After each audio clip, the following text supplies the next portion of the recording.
123. எழுதியவர் ரிஷிவந்தியா. மகிழ்ச்சியில் திளைத்தான் மல்லீஷ். தனது நீண்ட கால கனவான டைம் மிஷினை உருவாக்கிவிட்ட திருப்தி அவனுக்கு. பல நாட்கள் உண்ணாமல் உறங்காமல் கர்மமே கண்ணாக இருந்து உருவாக்கிய டைம் மிஷினை ஆசையோடு தொட்டு தொட்டு பார்த்தான். டைம் மிஷினை சோதித்து பார்க்க மனம் பரபரத்தது. எந்த வருடத்திற்கு செல்லலாம் என யோசிக்க ஆரம்பித்தான். நீண்ட யோசனைக்கு பிறகு 100 வருடங்கள் முன்னோக்கி 2123 வருடத்திற்கு செல்வது என்று முடிவெடுத்தான். தனது குலதெய்வமான மதுரை வீரனை மனதில் வேண்டிக் கொண்டு டைம் மெஷினில் ஏறி அமர்ந்து 2123 ஆண்டிற்கு சென்றான்.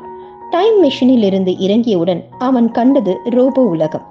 ரோபோக்களை உற்று நோக்கி கொண்டிருந்த மல்லீஷின் கண்கள் திடீரென்று கலங்க ஆரம்பித்தது. அங்கொன்றும் இங்கொன்றுமாய் கண்கள் இல்லாத, கைகள் இல்லாத, கால்கள் இல்லாத ஆட்டிசம் பிரச்சனை கொண்ட ரோபோக்களை கண்டு கதறி ஆரம்பித்தான் மல்லீஷ். அவன் ஒரு மாற்றுத்திறனாளி.